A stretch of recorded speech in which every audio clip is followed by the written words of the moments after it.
আশুলিয়ার সেই গুমোট গরমে ঠাসা বড় কারখানাটার ভেতর তখন দম ফেলার সময় নেই। ছাদ পেটানো ফ্যানের নিচে শত শত সেলাই মেশিনের ওই একটানা খটখট শব্দে যেন মাথা ধরে যায়। বিশাল ফ্লোরের এক এক জায়গায় এক এক দৃশ্য।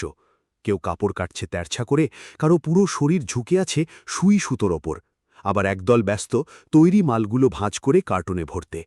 এই হট্টগোলের একেবারে একপাশে চুপচাপ বসে থাকে আয়েশা। ভিড়ের মধ্যে থাকলেও ও যেন সবার চেয়ে আলাদা। আয়েশার দুনিয়াটা খুব ছোট। ওর সামনের ওই মেশিন আর কাপড়ের থান, ব্যাস এটুকুই। অন্য মেয়েরা যখন কাজের ফাঁকে এটা ওটা নিয়ে হাসাহাসি করে বা বাঁশের জনের কানে কানে কথা বলে, আয়েশা তখন পাথর।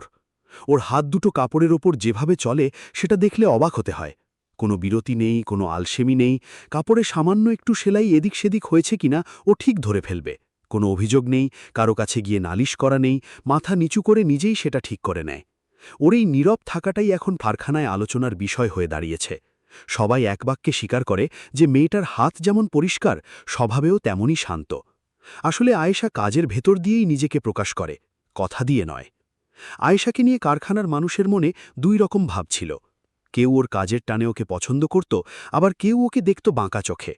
ফ্লোরের কোণে জটলা পাকিয়ে কেউ কেউ বলতো, মেয়েটার চারটেখানি দেমাক নয়, মুখ দিয়ে রাটি কাড়ে না, অথচ গাধার খাটুনি খাটতে পারে। ওকে নিয়ে আজেবাজে কথা ছড়ানোটা অনেকের কাছে তখন অভ্যেস হয়ে দাঁড়িয়েছে। কিন্তু আয়েশার কাছে এসবের দাম কানা করিও না। ও যেন দেয়াল, কোনো কথা ওকে স্পর্শ করত না। ওর মনে তখন কেবল বাড়ি ফেরার তাড়া, যে কোনোভাবে সময়মতো কাজটা বুঝিয়ে দিয়ে ওকে বেরোতে হবে। কারণ সেই নোনা ধরা দেওয়ালের ঘিঞ্জি ঘরে একজন বৃদ্ধ মানুষ ওর জন্য জেগে থাকেন। শরীরে আর জোর নেই, নিজের হাতে এক গ্লাস জল খাওয়ার শক্তিটুকুও হারিয়েছেন তিনি। আয়েশার কাছে এই মানুষটা শুধু পালতে হওয়া কোনো বোঝা নয়, বরং এই পুরো দুনিয়ায় ওর বেঁচে থাকার একমাত্র অবলম্বন। মেয়েটার এই কঠিন লড়াইয়ের কথা কারখানার কেউ টেরই পায়নি, এমনকি বড় সাহেব রায়হান চৌধুরী, যার চোখ এড়ানো কঠিন, তিনিও জানতেন না তার কারখানার এই দক্ষ কারিগরটির বুকে কতটা পাথর চাপা দেওয়া আছে। কাজের তদারকি করতে রায়হান সাহেব যখন কারখানায় নামতেন, চারদিকে একটা থমথমে ভাব চলে আসত। লোকটার চোখ এড়িয়ে যাওয়ার জো নেই। একদিন ঘুরতে ঘুরতে হঠাৎ তিনি আয়েশার মেশিনের সামনে এসে থমকে দাঁড়ালেন। কেমন যেন একটা ঘোরের মধ্যে পড়ে গেলেন তিনি। চারপাশের হইচই হাসাহাসি কিছুই আয়েশাকে ছুতে পারছে না। ও যেন শুধু সুই সুতো আর কাপড়ের সাথে কথা বলছে। রায়হান ঘাড় ঘুরিয়ে সুপারভাইজারকে কাছে ডাকলেন। চোখ দিয়ে আয়েশাকে দেখিয়ে জিজ্ঞেস করলেন, মেয়েটা কে? আগে তো দেখিনি। সুপারভাইজার কাঁচুমাচু হয়ে বলল, জি স্যার, নতুন এসেছে, মাস 2 হলো কাজে ঢুকেছে। হাত কেমন ওর? কি যে বলেন স্যার, এই পুরো ফ্লোরে ওর মতো ফিনিশিং আর কারো নেই, একবারে নিখুঁত। রায়হান আর কথা বাড়ালেন না। একবার গভীর চোখে আয়েশাকে দেখে নিয়ে নিজের অফিসের দিকে চলে গেলেন। কিন্তু সেই দিনের পর থেকে ছবিটা পাল্টে গেল। এখন ফ্লোরে এলেই তার চোখ দুটো সবার আগে ওই কোণার মেশিনটার দিকে চলে যায়। তিনি বুঝতে পারলেন এই মেয়েটা স্রেফ খাটতে জানে এমন নয়, ওর নীরবতার আড়ালে বেশ ধারালো একটা বুদ্ধিও লুকিয়ে আছে। পুরো কারখানায় তখন রণক্ষেত্র দশা। বিদেশের বড় এক অর্ডারের ডেডলাইন সামনে, দম ফেলার সময় নেই কারো। ঠিক সেই সময়েই ঘটল অঘটন। কাটিং সেকশনে কেউ একজন বড় মাপের ভুল করে বসল। দামি কাপড়ের এক বিশাল অংশ ভুলভাবে কাটা পড়েছে। ফ্লোর জুড়ে হাহাকার পড়ে গেল। গেল, সব শেষ, এবার তো বায়ার অর্ডার বাতিল করবে, লাখ লাখ টাকার লোকসান কে দেবে? শ্রমিকদের হাত পা থর থর করে কাঁপছে। আয়েশা কারও কোনো কথা শুনল না। ওই আধকাটা কাপড়গুলো তুলে নিয়ে কিছুক্ষণ নিবিষ্ট মনে দেখল, তারপর কোনো উচ্চবাচ্য না করে নিজের মেশিনে বসে পড়ল। কিছুক্ষণ পর যা দেখা গেল তা অবিশ্বাস্য। আয়েশা ওই নষ্ট কাপড়গুলো দিয়েই এমন এক অভিনব ডিজাইন বের করল, যা মূল নকশার চেয়েও ঢের বেশি আকর্ষণীয়। যেন চোখের পলকে সব সমস্যা ধুয়ে মুছে সাফ হয়ে গেল। রায়হান সাহেব খবর পেয়ে প্রায় ছুটেই এলেন ফ্লোরে। আয়েশার সামনে দাঁড়িয়ে তিনি কিছুক্ষণ থমকে রইলেন। তুমি কি এটা ঠিক করেছ? তার কণ্ঠে অবিশ্বাস আর বিস্ময় মেশানো। আয়েশা যেমন থাকে, চুপচাপ মাথা নিচু করে শুধু বলল, জি স্যার। এত বুদ্ধি মাথায় এলো কোত্থেকে? এত নিখুঁত ফিনিশিং দিলে কিভাবে? আয়েশা খুব সাধারণ ভঙ্গিতে বলল, স্যার, কাপড় তো আসলে নষ্ট হয়নি, শুধু মাপে মেলেনি, তাই আমি সেলাইয়ের ধাঁচটা একটু বদলে দিয়েছি। রায়হান অপলক তাকিয়ে রইলেন মেয়েটার দিকে। এত বড় এক বিপর্যয় একাই সামলে দিল, অথচ ওর চেহারায় আমি পেরেছি গোছের কোনো দেমাক নেই। এক অদ্ভুত শান্ত ভাব ওর চোখে মুখে, যেন এটাই হওয়ার কথা ছিল। আয়েশার জীবনটা আমূল বদলে গেল মাত্র কয়েকটা দিনে। ওর কাজ দেখে মুগ্ধ রায়হান সাহেব ওকে ফ্লোর সুপারভাইজার করে দিলেন। কিন্তু এই নতুন সম্মানই ওর জন্য কাল হয়ে দাঁড়াল। কাল যারা ওর সঙ্গে কাঁধে কাঁধ মিলিয়ে সেলাই করেছে, আজ তাদের ওপরই হুকুম চালাতে হচ্ছে ওকে। এই পরিবর্তনটা কারখানার পুরনো কর্মীরা কিছুতেই মেনে নিতে পারছিল না। ফ্লোরের কোণে কোণে শুরু হল বিষাক্ত গুঞ্জন। এত অল্প দিনে এত বড় পদ, তলে তলে কি হয়েছে কে জানে, কার মন জুগিয়ে যে ওই চেয়ারে বসেছে সেটা বুঝতে আর বাকি নেই। কথাগুলো এখন আর ফিসফাস হয়ে থাকল না, সরাসরি ওর কানে আসতে শুরু করল। একদিন লাঞ্চের সময় যখন সবাই একসাথে বসেছে, কয়েকজন ওকে শুনিয়েই টিপ্পলে কাটল, কিছু কিছু মেয়ের কপাল তো আসলে কপাল না, যেন আলাদিনের চিরাগ, রাতারাতি বড়লোক হওয়ার রাস্তা ওদের ভালোই চেনা আছে। আয়েশা পাথর হয়ে সব কথা গিলল, একটা প্রতিবাদও করল না, কারো দিকে ফিরেও তাকাল না, শুধু নিঃশব্দে নিজের টিফিন বক্সের ঢাকনাটা আটকে দিয়ে ওখান থেকে উঠে পড়ল। চোখের কোণটা তখন অপমানে ভিজে উঠেছে, কিন্তু ও এক ঝটকায় তা সামলে নিল। কেউ টেরও পেল না যে ভেতরের মানুষটা কতটা যন্ত্রণায় নীল হয়ে গেছে। সন্ধ্যার দিকে কাজ করতে করতে হঠাৎই আয়েশার সব কেমন এলোমেলো হয়ে গেল। মাথাটা এমনভাবে ঘুরল যে মনে হল পায়ের নিচের মেঝেটা সরে যাচ্ছে। চোখের সামনে সব ঝাপসা, অন্ধকার। হাতের মুঠো থেকে মেশিনের চাকাটা ফসকে গেল, আর শরীরটা এলিয়ে পড়ল সরাসরি সিমেন্টের ওপর। মুহূর্তের মধ্যে ফ্লোর জুড়ে হইচই। কিরে, আয়েশা পড়ে গেল কেন? দেখ তো কি হলো। মানুষজন কাজ ফেলে হামলে পড়ল ওর ওপর। কেউ পানি আনছে, কেউ বা দূর থেকে ঘাড় উঁচিয়ে শুধু মজা দেখছে। রায়হান সাহেব তখন অফিসের কাজে কারখানার মূল ফটকের বাইরে ছিলেন।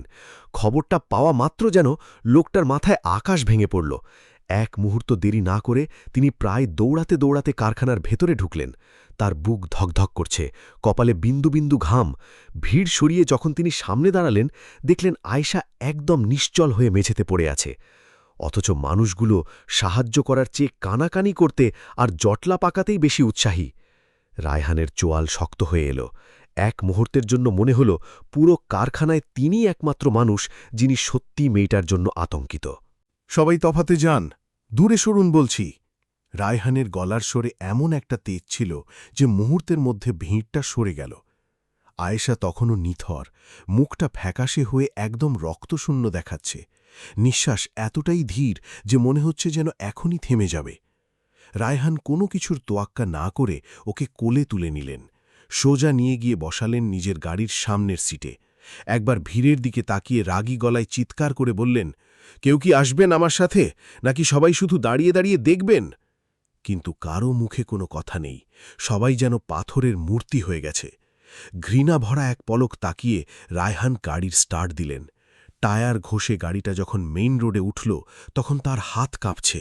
মাথায় একটাই ঘোর, কি এমন হলো মেয়েটার? হসপিটালে পৌঁছমাত্রই চেঁচিয়ে ডাক্তার ডাকলেন তিনি। নার্সরা স্ট্রেচারে করে যখন আয়েশাকে ভেতরে নিয়ে গেল, রায়হান বাইরে করিডোরে পায়চারা করতে লাগলেন। বেশ কিছুক্ষণ পর যখন ইমার্জেন্সির দরজাটা খুলল, ডাক্তারকে দেখে রায়হানের বুকটা ছ্যাঁত করে উঠল। ডাক্তারের কপালে তখন চিন্তার ভাঁজ। করিডোরের নিস্তব্ধতা ভেঙে ডাক্তার জিজ্ঞেস করলেন, রোগীর সাথে কে আছেন এখানে? জি, আমি। রায়হান দ্রুত পায়ে এগিয়ে গেলেন। ডাক্তার ফাইল থেকে মুখ তুলে একটু কড়া স্বরেই বললেন, ওনার শরীর তো ভেঙে একেবারে চুরমার হয়ে আছে। বেশ কয়েকদিন ধরে কড়া জ্বর গায়ে বয়ে বেড়াচ্ছেন, কোনো ওষুধ ছুঁয়েও দেখেননি। তার ওপর চরম অপুষ্টি, শরীর আর কত টানবে? আর মিনিট ৩০ দেরি করে আনলে ওনাকে ফেরানো আমাদের হাতের বাইরে চলে যেত। রায়হান যেন কথা বলার শক্তি হারিয়ে ফেললেন। বুকের ভেতরটা কেমন হাহাকার করে উঠল তার। যে মেয়েটা কারখানায় মেশিনের মতো কাজ করে যায়, সে নিজের জীবনটাকে এভাবে তুচ্ছ করল কেন? কিসের এত জেদর? এখন কি ও ঠিক আছে? রায়হানের কণ্ঠে তখন স্পষ্ট উৎকণ্ঠা। ডাক্তারের কথায় রায়হানের বুকের ওপর চেপে থাকা বিশাল পাথরটা যেন একটু নামল। রায়হান কোনো কিছু না ভেবেই পকেট থেকে টাকা বের করে হাসপাতালের সব দেনা পাওনা চুকিয়ে দিলেন। তারপর ওয়ার্ডের বাইরের করিডোরে পায়চারা করতে করতে অপেক্ষা করতে লাগলেন। বেশ কয়েক ঘণ্টা পর যখন আয়েশা চোখ মেলল, ও ফ্যাল ফ্যাল করে তাকিয়ে রইল ছাদের দিকে। প্রথম কয়েক মিনিট ওর মাথা কাজ করছিল না। যখনই ওর নজর পাশের চেয়ারে বসা মালিকের ওপর পড়ল, ও যেন ভূত দেখার মতো চমকে উঠল। কাঁপতে কাঁপতে বিছানা থেকে নামার চেষ্টা করতেই রায়হান ওর কাঁধে হাত দিলেন। ব্যস্ত হইও না, শুয়ে থাকো, তোমার শরীর এখনও খুব খারাপ। রায়হানের গলার স্বর আগে কখনো এত নরম শোনেনি আয়েশা। স্যার, আমি এখানে কেন? খুব অস্ফুট স্বরে জিজ্ঞেস করল ও। ফ্লোরে ব্যান হারিয়ে পড়ে গিয়েছিলে, উপায় ছিল না, তাই হাসপাতালে নিয়ে এলাম। আয়েশার চোখে এবার জল চলে এলো, তবে সেটা কৃতজ্ঞতার নয়, ভয়ের। ও ধরা গলায় বলল, স্যার, এ এত বড় জায়গা, অনেক টাকা খরচ হয়ে গেছে না? আমার কাছে তো কিচ্ছু নেই স্যার, এই টাকা আমি শোধ দেব কিভাবে? ভয়ে ওর ঠোঁট দুটো থরথর করে কাঁপছিল। রায়হান ওকে থামিয়ে দিয়ে সাথে সাথেই বললেন, টাকার চিন্তা তোমাকে করতে হবে না, চিকিৎসার সব খরচ আমি দেখছি। না স্যার, এটা তো ঠিক হচ্ছে না, আমি কোনোদিন আপনার এই ঋণ শোধ করতে পারব না। আয়েশা নিচু স্বরে কুণ্ঠার সাথে বলল। রায়হান এবার একটু গম্ভীর হলেন, মুখে সেই মালিক সুলভ রাশভারী ভাব এনে বললেন, শোনো, তুমি আমার ফ্লোরে কাজ করতে করতে অসুস্থ হয়েছ। একজন কর্মী হিসেবে তোমার চিকিৎসার ভার নেওয়াটা কোম্পানির কর্তব্য, এটাকে দয়া হিসেবে দেখার কোনো মানে হয় না। লোকটার এমন অকাট্য কথার পর আয়েশা একদম চুপ মেরে গেল। এর উপর কথা বলার মতো সাহস বা যুক্তি কোনোটিই ওর কাছে ছিল না। পরের দুদিন ও ডাক্তারদের কড়া নজরেই থাকল। রায়হান সাহেব শত ঝামেলার মধ্যেও প্রতিদিন সময় বের করে হাসপাতালে আসতেন। ওষুধপথ্য থেকে শুরু করে পুষ্টিকর ফলমূল সবকিছুর এলাহি কারবার। কিন্তু এত কিছুর মাঝেও আয়েশার ভেতরে এক ধরনের অস্বস্তি কাজ করছিল। একটা অপরাধবোধ যেন ওকে শান্তি দিচ্ছিল না। ওর বারবার মনে হচ্ছিল, কেন শুধু শুধু এই মানুষটার উপর এত বড় একটা বোঝার মতো জেকে বসল ও? ৩ দিন পর ডাক্তার যখন জানালেন আয়েশা এখন বাড়ি যেতে পারবে, রায়হান কাউকে ডাকলেন না, নিজেই স্টিয়ারিং ধরলেন। দামি গাড়িটা যখন সেই অন্ধকার নোনাধরা দেয়ালের ঘিঞ্জি গলিটায় গিয়ে থামল, রায়হান যেন নিজের চোখকে বিশ্বাস করতে পারছিলেন না। এক চিলতে ওই ভাঙাচোরা বাড়ির দিকে তাকিয়ে তিনি একটু থমকে গিয়েই জিজ্ঞেস করলেন, তুমি কি এখানেই থাকো? আয়েশা নিচু স্বরে শুধু বলল, জি স্যার। ও খুঁড়িয়ে খুঁড়িয়ে ঘরের চৌখাটে পা রাখতেই ভেতর থেকে একটা খসখসে জীর্ণ কণ্ঠস্বর শোনা গেল, আয়েশা, মা, এসেছিস তুই? আয়েশা প্রায় দৌড়ে গিয়ে বৃদ্ধের শিয়রে বসল। হ্যাঁ আব্বা, আমি এসেছি। রায়হান দরজায় দাঁড়িয়েছিলেন। ঘরের ভেতরে তাকাতেই তার চোখ আটকে গেল। একটা নড়বড়ে কাঠের খাটে হাড় জিরজিরে এক বৃদ্ধ শুয়ে আছেন। নিজের ভর নিজে রাখার শক্তিটুকুও লোকটার নেই। ঝাপসা চোখে দরজার দিকে তাকিয়ে বৃদ্ধ জিজ্ঞেস করলেন, মা, কে এসেছে রে সাথে? আয়েশা ভেজা গলায় বলল, আব্বা, ইনি আমাদের কারখানার বড় সাহেব। আমি যখন ফ্লোরে পড়ে গিয়েছিলাম, উনিই আমাকে কোলে করে হাসপাতালে নিয়ে গেছেন। উনি না থাকলে হয়তো আজ আমি ফিরতে পারতাম না। কথাটা শুনেই বৃদ্ধের বসে যাওয়া চোখের কোণ বেয়ে জল গড়িয়ে পড়ল। তিনি থরথর করে কাপা হাত দুটো তুলে অস্ফুট স্বরে বললেন, বাবা, আমাদের মতো মানুষের জন্য তুমি যা করলে, আল্লাহ তার ভালো ফল তোমায় দেবেন। রায়হান বড় অস্বস্তিতে পড়ে গেলেন। তিনি বাধা দিয়ে বললেন, চাচা, এসব বলে লজ্জা দেবেন না, মানুষ হিসেবে এটুকু তো আমাদের সবারই করার কথা। বলতে বলতেই রায়হান ঘরের চারপাশটা একবার দেখে নিলেন। নোনা ধরা দেয়াল থেকে চুন সুরকি ঝরছে। এক কোণে কয়েকটা ব্যবহার করা পুরনো থালা বাসন, আর এক চিলতে জায়গার একটা মলিন সংসার। চারপাশের এই দৈন্যদশা দেখে বোঝার বাকি রইল না যে এই ঘরে অভাবটা কতখানি গভীরে গেঁথে আছে। রায়হানের বুকের ভেতরটা কেমন হাহাকার করে উঠল। তিনি এখন বুঝতে পারছেন কেন মেয়েটা জ্বরের সময় নিজের জন্য একটা ট্যাবলেট কেনার কথা ভাবেনি। আয়েশা আসলে নিজের জন্য বাঁচছিল না। ওর প্রতিটি সেলাই, প্রতিটি মুহূর্তের হাড় ভাঙা খাটুনি ছিল কেবল এই অসুস্থ বৃদ্ধকে দুবেলা একটু শান্তিতে রাখার জন্য। আয়েশাদের ওখান থেকে যখন রায়হান বেরুলেন, তার বুকটা ধকধক করছিল। পুরোটা রাস্তা ড্রাইভ করার সময় কেবল ওই নোনা ধরা দেয়াল আর হাড় জিরজিরে বৃদ্ধের মুখটা তার চোখের সামনে ভাসছিল। কারখানার শ্রমিকরা ভেবেছিল আয়েশার নির্ঘাত সপ্তাহখানেকের ছুটি নেবে, কিন্তু সৎ সকালে ওকে গেটের সামনে দেখে সবার চোখ কপালে। ফিসফাস শুরু হয়ে গেল। মেয়েটা কি পাথরের তৈরি? কাল মরতে মরতে বাঁচল, আজই আবার মেশিনে বসে গেল। আয়েশা ওসব গায়েই মাখল না, নিজের পুরনো সিটে গিয়ে বসল, যেন কিছুই হয়নি। রায়হান সাহেব যখন ফ্লোরে ঢুকলেন, আয়েশাকে দেখে তিনি আক্ষরিক অর্থেই থমকে গেলেন। হনহন করে এদিকে গিয়ে প্রায় ধমকের সুরে বললেন, পাগলামি করছো কেন? এই শরীরে এখানে কেন এসেছ? আয়েশা মুখ নিচু করে ধীর স্থিরভাবে বলল, স্যার, কাজ না করলে তো চলবে না, আমি ঠিক আছি। ডাক্তার তো তোমাকে কড়া করে বলেছিল বিছানা থেকে না নামতে, মনে নেই? রায়হানের গলায় এখন তিরস্কারের চেয়েও উৎকণ্ঠা বেশি। আয়েশা কাজ থামাল না, শুধু নিচু গলায় বলল, স্যার, আমি যদি শুয়ে থেকে শরীর জিরোই, তাহলে ওই ঘরে ওই বুড়ো মানুষটার মুখে খাবার তুলে দেবে কে? কাজ না করলে তো আমাদের উনুন জ্বলবে না। কথাটা শুনে রায়হান যেন পাথর হয়ে গেলেন। এই রূঢ় বাস্তবতার সামনে দাঁড়িয়ে করার মতো কোনো মন্তব্য তার কাছে ছিল না। সেদিনই তিনি প্রথম বুঝতে পারলেন, এই মেয়েটা শুধু খাটতে পারে না, ওর ভেতরে পাহাড় সমান ধৈর্য আর জেদ। ও আসলে এক নিরুপায় যোদ্ধা। সেদিনের পর আয়েশার প্রতি রায়হানের দেখার চোখটাই পাল্টে গেল। ও এখন স্রেফ তার কারখানার একজন সুপারভাইজার নয়, বরং একজন মানুষ, যার সংগ্রামকে তিনি শ্রদ্ধা করতে শুরু করেছেন। এই টান থেকেই এক অদ্ভুত অভ্যেস তৈরি হল তার। দুপুরে টিফিনের সময় রায়হান এখন নিজেই চলে আসেন ফ্লোরে। ধুলোমাখা সেই বেঞ্চে আয়েশার পাশে গিয়ে বসেন। প্রথম দিকে বড় সাহেবকে পাশে দেখে আয়েশা ভয়ে কুঁকড়ে যেত, কি করবে ভেবে পেত না। কিন্তু রায়হানের অমায়িক কথাবার্তা আর সহজ ব্যবহারের কাছে ওর সেই অস্বস্তি ধীরে ধীরে উবে গেল। ও বুঝতে পারল, এই রাশভারী মানুষটার ভেতরেও একটা নরম মন আছে। একদিন আড্ডার ছলে রায়হান খুব নরম গলায় জানতে চাইলেন, আয়েশা, এই যে এত লড়াই, ঘর সংসারের সব কাজ, এসব কি তুমি একাই সামলাও? আয়েশা একটু ম্লান হাসল। সেই হাসিতে কোনো উজ্জ্বলতা ছিল না।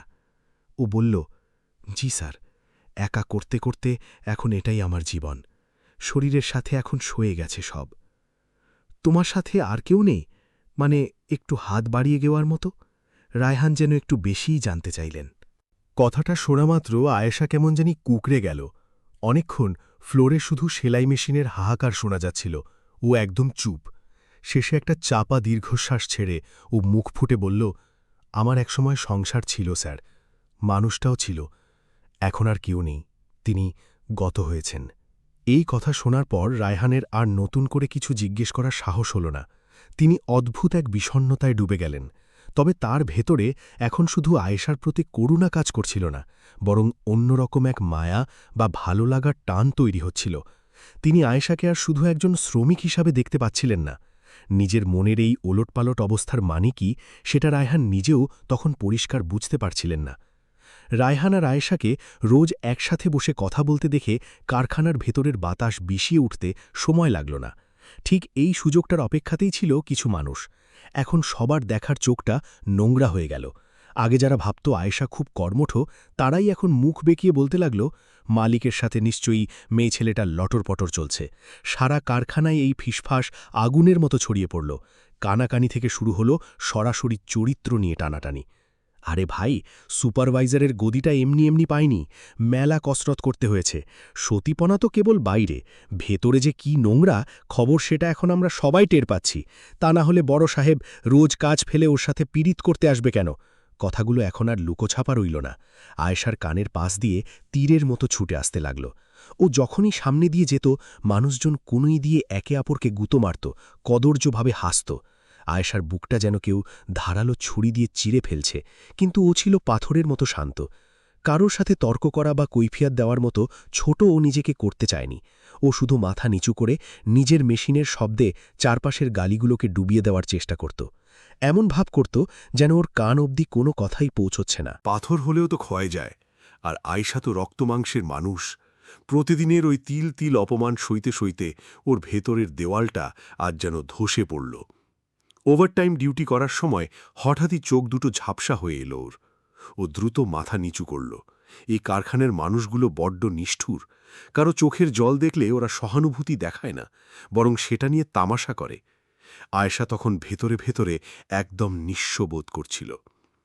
দুপুরে টিফিনের সময় রায়হান যখন ওর বেঞ্চে এসে বসলেন, দেখলেন মেয়েটা আজ বড্ড বেশি গুম মেরে আছে। রায়হান ভ্রু কুঁচকে জিজ্ঞেস করলেন, কি হয়েছে তোমার, মন খারাপ? আয়শা এবার অন্যদিকে তাকিয়ে নিজেকে সামলানোর চেষ্টা করে বলল, না স্যার, কিছু হয়নি তো। রায়হান এবার একটু শক্ত গলায় বললেন, আয়শা, আমার কাছে অন্তত মিথ্যে বলো না, আমি স্পষ্ট দেখতে পাচ্ছি তোমার চোখে জল। আয়শা আর পারল না।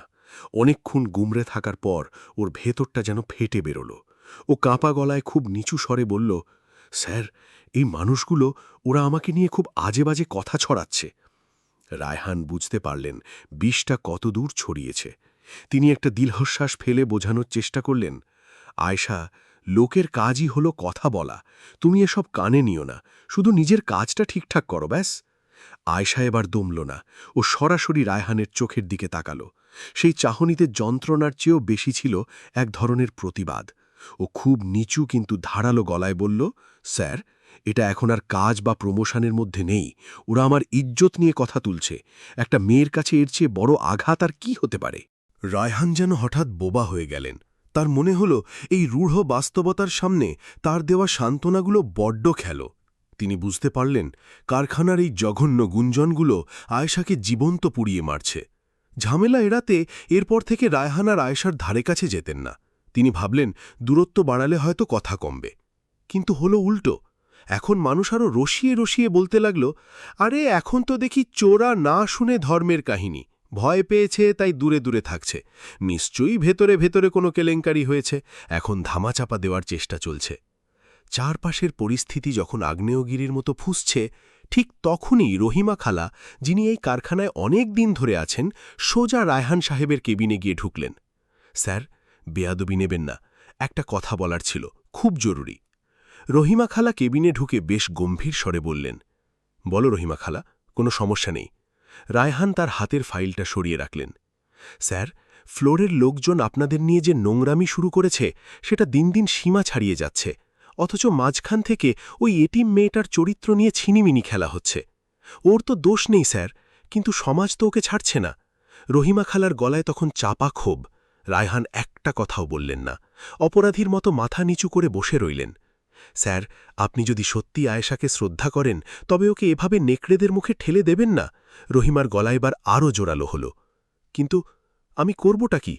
আমি যত দূরে সরছি, ওরা তত বেশি কথা বলছে। রায়হান খুব অসহায় গলায় নিজের অক্ষমতা প্রকাশ করলেন।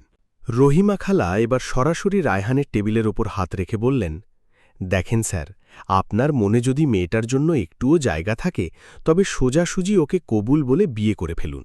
এছাড়া এই নরপশুদের মুখ বন্ধ করার আর কোনো পথ নেই। বিয়ের পর কেউ একটা টুঁ শব্দ করার সাহস পাবে না। রহিমা খালার সোজাসাপটা কথাগুলো রায়হানকে যেন এক ধাক্কায় বাস্তবের সামনে দাঁড় করিয়ে দিল। তিনি স্তব্ধ হয়ে বসে রইলেন। নিজের মনের সাথে আগে কোনোদিন এমন লুকোচুরি খেলেননি, কিন্তু আজ এই নির্জন ঘরে একা বসে যখন আয়েশার মুখটা ভাবলেন, তখন সব দ্বিধা উবে গেল। তিনি বুঝতে পারলেন আয়েশার জন্য তার বুকের ভেতর যে চিনচিনে ব্যথাটা হয়, সেটা স্রেফ করুণা নয়, সেটা নিখাদ ভালোবাসা। ওর ওই ছোটখাটো জেদ, একরোকা লড়াই আর ম্লান হাসিটাকে তিনি নিজের করে নিতে চান। তবে একটা জায়গায় গিয়ে তিনি থমকে যাচ্ছিলেন। এক গভীর সংশয় তাকে কুড়ে কুড়ে খাচ্ছিল। তিনি ভাবছিলেন, আমি যদি আজ ওকে বিয়ের প্রস্তাব দিই, ও কি আমায় ছোট ভাববে?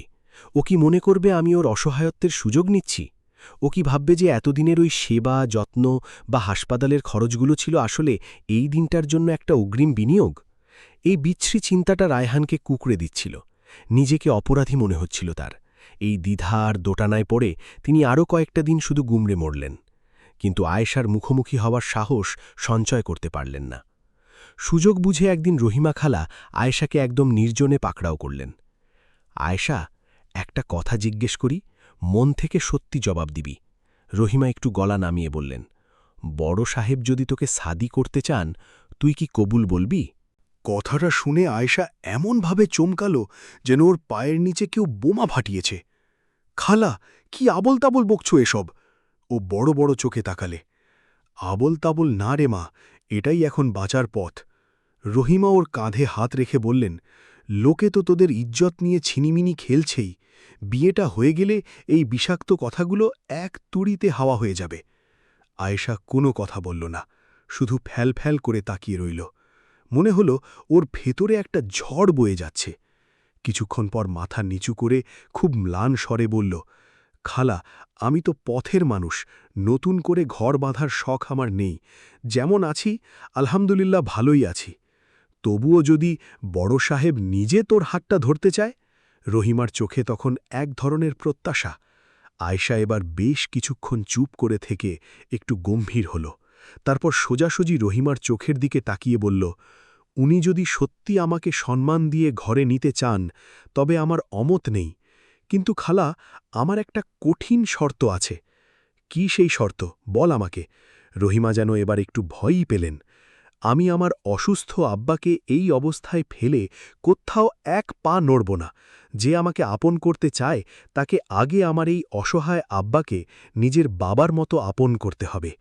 আয়েশা কোনো ভনিতা না করে সরাসরি জানিয়ে দিল। রহিমা খালা কিছুক্ষণ ফ্যাল করে তাকিয়ে রইলেন। আয়েশার এই নিঃস্বার্থ শর্তটা শুনে মেয়েটার প্রতি তার সম্মান আরও বেড়ে গেল। তিনি আর এক মুহূর্ত নষ্ট না করে রায়হানের কাছে গিয়ে সবটা খুলে বললেন।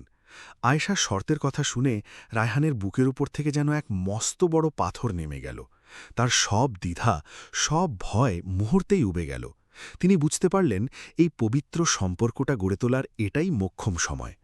পরের দিন কারখানার পরিবেশটা ছিল অন্যরকম, একটা চাপা ফিসফাস আর গুমোট ভাব। কাজ চলার মাঝেই রায়হান নিজের কেবিন থেকে বেরোলেন, চোখে মুখে অদ্ভুত এক জেদ। কারো দিকে না তাকিয়ে তিনি সোজা গিয়ে দাঁড়ালেন আয়েশার মেশিনের সামনে। পুরো ফ্লোর তখন নিস্তব্ধ। আয়েশা অবাক হয়ে মুখ তোলার আগেই রায়হান পরম মমতায় ওর হাতটা ধরলেন। সবার দিকে তাকিয়ে বজ্রকণ্ঠে ঘোষণা করলেন, আপনাদের যার যা বলার ছিল তা আজকেই শেষ। কাল থেকে এই মেয়েটার নামে একটা কটু কথা শুনলে আমি কাউকে ছাড়ব না, কারণ আমি খুব জলদিই আয়েশাকে আনুষ্ঠানিকভাবে বিয়ে করে আমার বাড়িতে নিয়ে যাচ্ছি। ও আমার হবু স্ত্রী। রায়হানের সেই ঘোষণার পর বিশাল কারখানাটা মুহূর্তেই নিথর হয়ে গেল। কারো মুখে কোনো রা নেই। আয়েশার মনে হচ্ছিল ওর হৃৎপিণ্ডটা ছিঁড়ে বেরিয়ে আসবে। ও কি সত্যি দেখছে নাকি সবটাই মতিভ্রম? ওর মতো এক সামান্য মেয়ের হাত ধরে মালিকের এই দাঁড়িয়ে থাকাটা যেন রূপকথাকেও হার মানায়। রায়হান ওর টলটলে চোখের দিকে তাকিয়ে খুব নিচু স্বরে বললেন, আয়শা, ভয় পেও না। সারাটা জীবন আমি এভাবেই তোমার পাশে থাকব। আর তোমার আব্বা, তিনি আমাদের কাছে আমানত হয়ে থাকবেন। পরম আশ্রয়ের এমন নিশ্চয়তা পেয়ে আয়েশা আর নিজেকে ধরে রাখতে পারল না। হু হু করে কেঁদে ফেলল। পুরো চত্বরে তখনও একটা গুমোচ নীরবতা। প্রতিটি শ্রমিক যেন নিজের কানকে বিশ্বাস করতে পারছিল না। আয়েশার দুচোখ বেয়ে তখন নোনা জল গড়িয়ে পড়ছে। তবে এই কান্না কোনো অসহায়ত্বের নয়, এ যেন এক মুক্তির আনন্দ। এতদিন যারা ওকে ইশারা ইঙ্গিতে অপদস্থ করত, রায়হানের ওই কয়েকটা শব্দে তাদের সবার মুখ যেন চুন কালি মাখা হয়ে গেল। চারপাশের ওই বিষাক্ত পরিবেশটা মুহূর্তেই ধুয়ে মুছে পরিষ্কার হয়ে গেল। এক লহমায় আয়েশা ফিরে পেল তার হারানো সম্মান, তার নতুন করে বাঁচার অধিকার। রায়হান তখনও আয়েশার হাতটা শক্ত করে ধরে আছেন, যেন এই হাতটা তিনি আর কোনো দিন ছাড়বেন না। তিনি খুব নিচু স্বরে বললেন, আয়েশা, লোকে কি বলছে সেটা বড় কথা নয়। তোমার নিজের যদি কোনো আপত্তি থাকে তবে এখনই বলতে পারো। আমি মালিক বলে আমার কথা তোমাকে মানতে হবে এমন কোনো বাধ্যবাধকতা নেই। রায়হানের কথাগুলো ছিল কাঁচের মতো স্বচ্ছ। সেখানে হুকুমের সুর ছিল না, ছিল এক বুক গভীর মায়া। আয়েশা ডুকরে কেঁদে উঠতে চাইল, কিন্তু সামলে নিল। গত কয়েক মাস ধরে ও যে আগুনের ওপর দিয়ে হেঁটেছে, সেই একাকী লড়াই আর সমাজের দেওয়া প্রতিটি ক্ষত ওর চোখের সামনে ভেসে উঠল। আর সেই প্রতিটি ক্ষতে প্রলেপ দিয়েছেন এই মানুষটা। আয়েশার মাথা নিচু করে ভেজা গলায় বলল, আপনার ইচ্ছাই আমার ইচ্ছা স্যার, আমার কোনো অমত নেই। ওর স্বরটা ক্ষীণ হলেও তাতে ছিল এক ধরনের আত্মবিশ্বাস আর পরম তৃপ্তি। আয়েশা হ্যাঁ বলা মাত্রই যেন কারখানার বাতাস পাল্টে গেল। যারা এতক্ষণ গোল হয়ে দাঁড়িয়ে কুৎসা রটাচ্ছিল, তাদের মুখগুলো চুনকালি মাখা হয়ে এক নিমেষে ফ্যাকাশে হয়ে গেল। কেউ অবাক হয়ে এই অসম জুটির দিকে তাকিয়ে রইল, কারো বা লজ্জায় মাথা নুয়ে এল। দু একজনের বুকে ঈর্ষার আগুন জ্বললেও রায়হানের ওই সিংহ বিক্রমের সামনে কারো মুখ খোলার সাহস হল না। রায়হান এক মুহূর্ত দাঁড়িয়ে সবার চোখের দিকে তাকিয়ে আরও একবার বজ্রকণ্ঠে বললেন, শুনে রাখুন, আমরা খুব শিগগিরই সামাজিকভাবে বিয়ে করছি। আমাদের সব কিছু হবে সমাজের চোখে পরিষ্কার আর সম্মানের সাথে। তার সেই কথার তেজে সবার সব কৌতূহল আর সংশয় যেন কর্পূরের মতো উড়ে গেল। কথা শেষ করে তিনি খুব সযত্নে আয়েশার হাতটা ছেড়ে দিলেন এবং কারও দিকে ফিরে না তাকিয়ে শান্ত পায়ে নিজের কেবিনের দিকে এগিয়ে গেলেন। রায়হানের ওই এক ঘোষণাতেই যেন সব জাদু মন্ত্রের মতো কাজ হল। কয়েকদিনের মধ্যেই কারখানার গুমোট আর বিষাক্ত পরিবেশটা একদম হালকা হয়ে এল। আড়ালে আবদালে সেই তিলকে তাল করা গল্পগুলো এখন আর শোনা যায় না। আগে যারা আয়েশাকে দেখলেই বাঁকা কথা শোনাত, এখন তারা সামনে পড়লে যেন কুঁকড়ে যায়। চোখাচোখি হওয়ার ভয়ে তারা তড়িঘড়ি পাশ কাটিয়ে চলে যায়।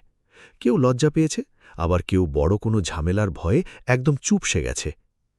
আয়েশা অবশ্য বদলায়নি। ও আগের মতোই নিজের কাজটুকু করে যায় মন দিয়ে। তবে এখন ওর মাথাটা আর নিচু হয়ে থাকে না। ওর শান্ত দুচোখে এখন ভয়ের বদলে এক ধরনের পরম তৃপ্তি আর নির্ভরতার ঝিলিক স্পষ্ট দেখা যায়। দিন চারেকের মাথায় বিয়ের প্রস্তুতি শুরু হল। রায়হান সাহেব মনে মনে ঠিক করেই রেখেছিলেন, জাঁকজমক বা লোক দেখানো কোনো আড়ম্বরে তিনি যাবেন না। পরিজনদের সাফ জানিয়ে দিলেন, সংসারের শক্তি থাকে মনের মিলনে, ধুমধাম করে লোক খাওয়ানোয় নয়। আয়েশার কাছেও প্রস্তাবটা খুব মনে ধরল। ও তো শান্তিতে বাঁচতে চেয়েছিল। উৎসবের চাকচিক্য ওর কোনোদিনই টানেনি। বিয়ের দিনে কোনো ব্যান্ড পার্টি বা ঝলমলে আলো ছিল না, ছিল শুধু একরাশ আন্তরিকতা। কাজী অফিসে ২-৩ জন সাক্ষী নিয়ে ওরা মুখোমুখি বসল। কাজী সাহেব যখন বিয়ের মন্ত্র পড়ছিলেন, আয়েশার ভেতরটা একবার কেঁপে উঠল। অজানা এক ভয় আর সাথে এক পৃথিবী সমান নির্ভরতা, সব মিলিয়ে এক অদ্ভুত অনুভূতি। ও অনুভব করল এতদিনের নিঃসঙ্গ লড়াইটা আজ বোধহয় শেষ হল। ও এখন আর একা নয়। কবুল শব্দটা উচ্চারণের সাথে সাথেই ওরা দুজন এক সুতোয় বাঁধা পড়ে গেল। শুরু হল এক নতুন পথ চলা। বিয়ে শেষ হতে না হতেই রায়হান আয়েশাকে নিয়ে বেরিয়ে পড়লেন। কোনো উৎসব নয়, তার প্রথম কাজ ছিল আয়েশার সেই পুরনো বাড়িতে যাওয়া। গিয়ে দেখলেন জরাজীর্ণ ঘরের খাটিয়ায় আয়েশার বাবা একা বসে আছেন। রায়হান তার সামনে গিয়ে হাঁটু গেড়ে বসলেন। খুব আলতো করে বৃদ্ধের হাত দুটো ধরে বললেন, আব্বাজান, এবার ওঠার প্রস্তুতি নিন। আজ থেকে আপনি আমাদের সাথেই আমাদের বাড়িতে থাকবেন। কথাটা শুনেই বৃদ্ধের চোখ দুটো ছলছল করে উঠল। তিনি ধরা গলায় বললেন, বাবা, আমি তো অসুস্থ মানুষ, শেষ বয়সে এসে তোমাদের নতুন সংসারে আপদ হতে চাই না। রায়হান একচিলতে হাসি নিয়ে ওর কথায় বাধা দিলেন। অত্যন্ত নরম গলায় বললেন, ও কথা একদম বলবেন না আব্বাজান। আপনি আপদ হতে যাবেন কেন? আপনি তো আমাদের বটগাছ। আপনার দোয়া সাথে থাকলে আমাদের সংসারটা এমনিতেই শান্তিতে ভরে উঠবে। চলুন তো এবার। একটু দূরে দাঁড়িয়ে রায়হান আর বাবার কথাগুলো শুনছিল আয়েশা। ওর বুকের ভেতরটা আজ এক অদ্ভুত প্রশান্তিতে ভরে গেল। দীর্ঘ কষ্টের পর আল্লাহ ওকে যেন এক টুকরো মেঘমুক্ত আকাশ উপহার দিয়েছেন। ওর বারবার মনে হতে লাগল, জীবনে যে কয়টা সিদ্ধান্ত নিয়েছে তার মধ্যে রায়হানের হাত ধরাটাই ছিল সবচেয়ে শ্রেষ্ঠ। বিয়ের অল্প কদিন পরেই আয়েশার বাবা রায়হানের বাড়িতে চলে এলেন। সেখানে শুরু হলো তার নতুন জীবন। ঘড়ি ধরে নাস্তা, দামি ডাক্তারের পরামর্শ আর নিয়মমাফিক ওষুধের তদারকি সবটাই হতে লাগল নিখুঁতভাবে। কারখানায় বসে এখন আর আয়েশার মনটা বাড়িতে পড়ে থাকে না।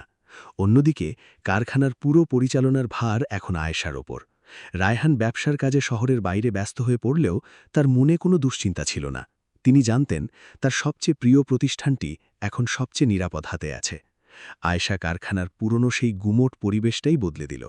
শ্রমিকরা এখন আর ঘড়ি দেখে কাজ ফেলে যায় না, বরং প্রতিষ্ঠানকে নিজের ভেবে দরদ দিয়ে কাজ করে। মালিকের স্ত্রী হিসেবে আয়েশার কোনো অহংকার ছিল না। ও শ্রমিকদের মাঝে ভেদাভেদ করত না, বরং ওদের সুখে দুঃখে পাশে দাঁড়াত। ফলস্বরূপ যারা একসময় ওর চরিত্র নিয়ে নোংরা কথা রটাত, তারাই এখন ওকে মন থেকে শ্রদ্ধা করে। অনেকে তো সোজাসুজি এসে চোখের জল ফেলে নিজের ভুলের জন্য মাফ চেয়ে গেল।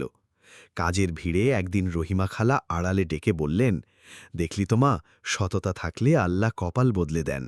তুই আজ সত্যিই পেরেছিস। আয়েশা খালার হাতটা ধরে একটু হাসল, খুব নিচু স্বরে বলল, খালা, কপাল তো একা বদলায় না। ওই যে বলে না, সঠিক সময়ে ঠিক মানুষটার দেখা পাওয়াও বড় ভাগ্যের ব্যাপার। আমি শুধু সেই মানুষটাকে চিনতে পেরেছি। দিন যায়, মাস যায়, আয়েশার জীবনের সেই ধূসর দিনগুলো এখন অনেক দূরে পড়ে আছে। তবে ভাগ্য বদলালেও আয়েশা নিজের শিকড় ভোলেনি। ও সবসময় মনে রাখত ঠিক কতখানি চড়াই উতরাই পেরিয়ে ও আজকের এই আয়েশা হয়েছে। ছুটির এক পড়ন্ত বিকেলে ও জানালার ধারে বসেছিল। বারান্দায় আব্বা আয়েশ করে বসে চা খাচ্ছেন, আর রায়হান গভীর মনোযোগে অফিসের কাজ সারছেন। খোলা আকাশের দিকে তাকিয়ে আয়েশার বুকটা এক অজানা শান্তিতে ভরে উঠল। এখন আর ওর ঘুমহীন রাত নেই, নেই মানুষের সেই নোংরা ইশারা। ওর পৃথিবীটা এখন পূর্ণ, সম্মান, বিশ্বাস আর এক সমুদ্র ভালোবাসা দিয়ে ঘেরা। জীবনের কঠিন যুদ্ধে শেষ পর্যন্ত ও জয়ী হয়েছে। এর চেয়ে বড় সার্থকতা আর কি হতে পারে? বন্ধুরা, আয়েশা আর রায়হানের এই গল্প আমাদের এক বিশাল জীবনবোধের সামনে দাঁড় করিয়ে দেয়। আমরা শিখলাম, মানুষের আসল পরিচয় তার সাময়িক অভাব বা খারাপ পরিস্থিতি দিয়ে নয়, বরং তার সততা আর মানসিক শক্তি দিয়ে মাপা উচিত। মন পরিষ্কার থাকলে আর উদ্দেশ্য সৎ হলে সময় একদিন সব অপমানের বদলা সম্মানের সাথে ফিরিয়ে দেয়। আর রায়হানের মতো খাঁটি মানুষরা সমাজ বা লোকের তোয়াক্কা করে না। তারা জানে কিভাবে প্রিয় মানুষের হাতটা আমৃত্য শক্ত করে ধরে রাখতে হয়। যাওয়ার আগে আপনাদের জন্য একটা ছোট্ট প্রশ্ন। আপনারা যদি আজ আয়েশার জায়গায় হতেন, তবে কি পরিস্থিতির চাপে ভেঙে পড়তেন, নাকি আয়েশার মতো ধৈর্য ধরতেন? আর রায়হানের জায়গায় থাকলে কি পারতেন সমাজের বাঁকা চোখকে উপেক্ষা করে এমন সাহসিকতা দেখাতে? আপনাদের মূল্যবান মতামত আমাদের কমেন্ট বক্সে লিখে জানাতে ভুলবেন না। আজকের এই জীবনমুখী গল্পটি যদি আপনাদের ভালো লেগে থাকে, তবে ভিডিওতে একটি লাইক দিন এবং প্রিয়জনদের সাথে শেয়ার করুন। আর আমাদের চ্যানেল জীবনের গল্প কথকথাকে সাবস্ক্রাইব করে বেল আইকনটি চেপে রাখুন, যাতে আমাদের পরবর্তী শিক্ষণীয় গল্পগুলো সবার আগে আপনার কাছে পৌঁছে যায়। সবাই সুস্থ থাকবেন, সাবধানে থাকবেন। দেখা হবে খুব শীঘ্রই নতুন কোনো গল্পের পসরা নিয়ে। আল্লাহ হাফিজ।